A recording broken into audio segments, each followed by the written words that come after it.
ओम नमः शिवाय। राधे राधे।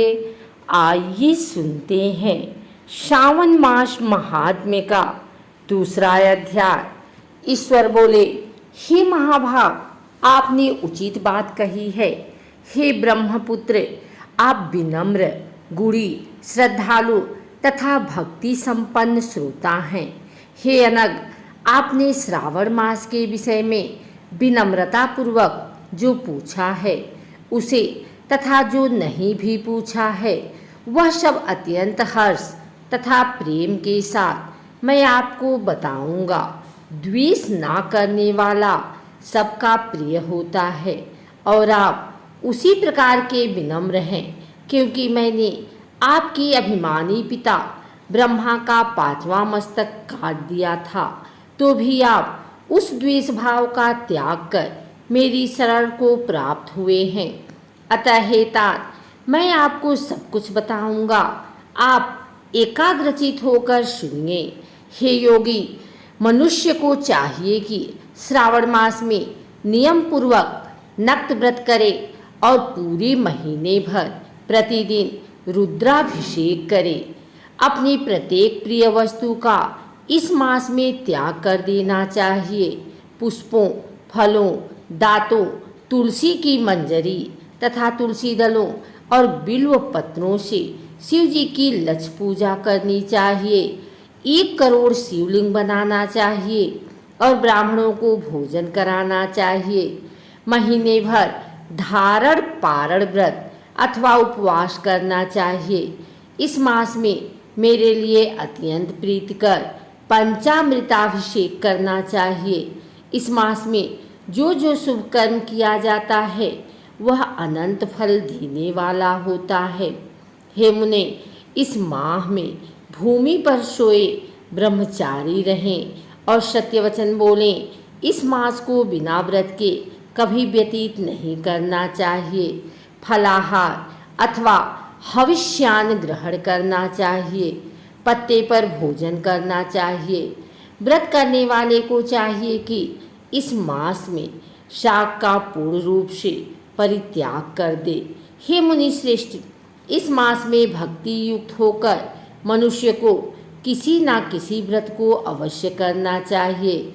सदाचार परायण भूमि पर शयन करने वाला, प्रातः स्नान करने वाला और जितेंद्रिय होकर मनुष्य को एकाग्र किए गए मन से प्रतिदिन मेरी पूजा करनी चाहिए। इस मास में किया गया पुरस्चरण निश्चित रूप से मंत्रों की सिद्धि करने वाला होता है। इस मास में शिव के षडाक्षर मंत्र का जप अथवा गायत्री मंत्र का जप करना चाहिए और शिव जी की प्रदक्षिणा नमस्कार तथा वेद पारायण करना चाहिए। पुरुष युक्त का पाठ अधिक फल देने वाला होता है। इस मास में किया गया ग्रह यज्ञ, कोटि होम, लक्ष्य होम तथा अयुत होम शीघ्र ही फलीभूत होता है और अभीष्ट फल प्रदान करता है। जो मनुष्य इस मास में एक भी दिन व्रतहीन व्यतीत करता है वह महाप्रलय पर्यंत घोर नरक में वास करता है। यह मास मुझे जितना प्रिय है उतना कोई अन्य मास प्रिय नहीं है। यह मास सकाम व्यक्ति को अभीष्ट फल देने वाला तथा निष्काम व्यक्ति को मोक्ष प्रदान करने वाला है। हे सत्तम, इस मास के जो व्रत तथा धर्म हैं उन्हें मुझसे सुनिए। रविवार को सूर्य व्रत तथा सोमवार को मेरी पूजा व नक्त भोजन करना चाहिए। श्रावण मास के पहले सोमवार से आरंभ करके 3.5 महीने का रोटक नामक व्रत किया जाता है। यह व्रत सभी वांछित फल प्रदान करने वाला है।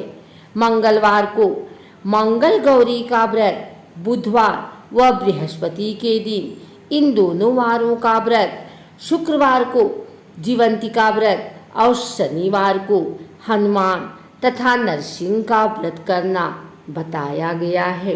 हे मुने, अब तिथियों में किए जाने वाले व्रतों का श्रवण करें। श्रावण के शुक्ल पक्ष की द्वितीया तिथि को औदुंबर नामक व्रत होता है। श्रावण के शुक्ल पक्ष की तृतीया तिथि को गौरी व्रत होता है। इसी प्रकार शुक्ल की चतुर्थी तिथि को दुर्वा गणपति नामक व्रत किया जाता है। हे मुने, उस चतुर्थी का दूसरा नाम विनायक चतुर्थी भी है। शुक्ल पक्ष में पंचमी तिथि नागों के पूजन के लिए प्रशस्त होती है।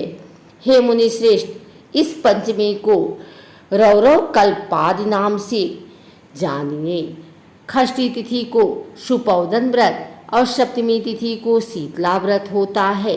अष्टमी अथवा चतुर्दशी तिथि को देवी का पवित्रारोपण व्रत होता है। इस माह के शुक्ल तथा कृष्ण पक्ष की दोनों नवमी तिथियों को नक्त व्रत करना बताया गया है। शुक्ल पक्ष की दसवीं तिथि को आशा नामक व्रत होता है। इस मास में दोनों पक्षों में दोनों एकादशी तिथियों को इस व्रत की कुछ और विशेषता मानी गई है। श्रावण मास की शुक्ल पक्ष की द्वादशी तिथि को श्री विष्णु का पवित्रारोपण व्रत बताया गया है। इस द्वादशी तिथि में भगवान श्रीधर की पूजा करके मनुष्य परम गति को प्राप्त करता है। उत्सर्जन, उपाकर्म, संभादीप, सभा में उपाकर्म, इसके बाद रक्षाबंधन, पुनः श्रवणाकर्म, सर्पबलि और हयग्रीव का अवतार, ये 7 कर्म पूर्णमासी तिथि को करने हेतु बताए गए हैं। श्रावण मास के कृष्ण पक्ष में चतुर्थी तिथि को संकष्टी चतुर्थी व्रत कहा गया है और श्रावण मास के कृष्ण पक्ष की पंचमी तिथि के दिन मानव कल्पादि नामक व्रत को जानना चाहिए।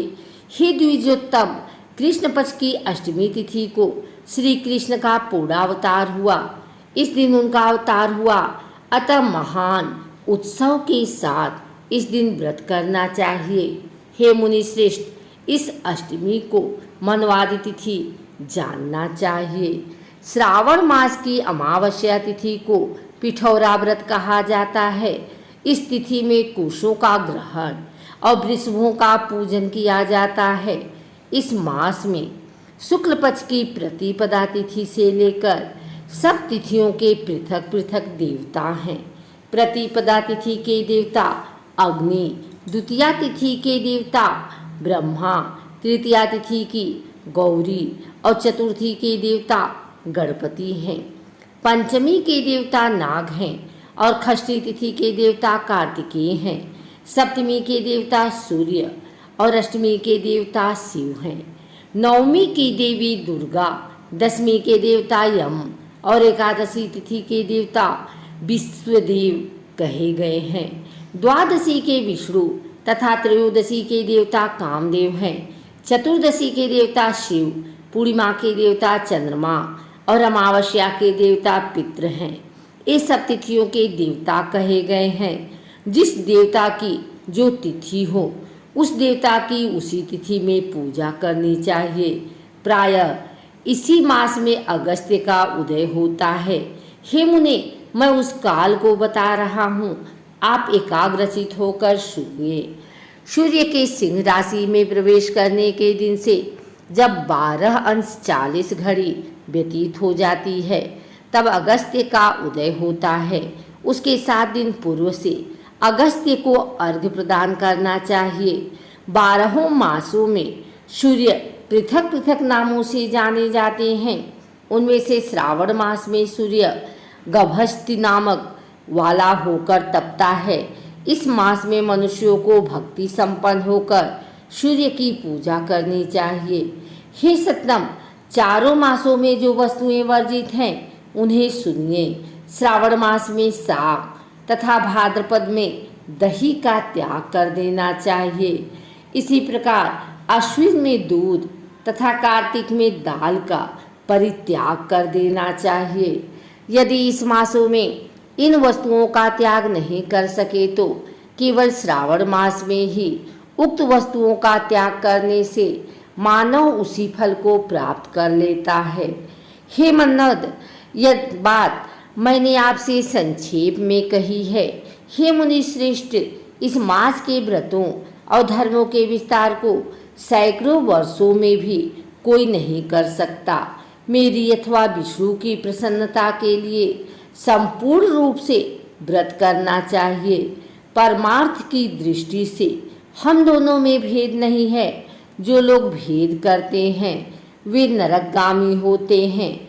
अतः हे सनत कुमार, आप श्रावण मास में धर्म का आचरण कीजिए।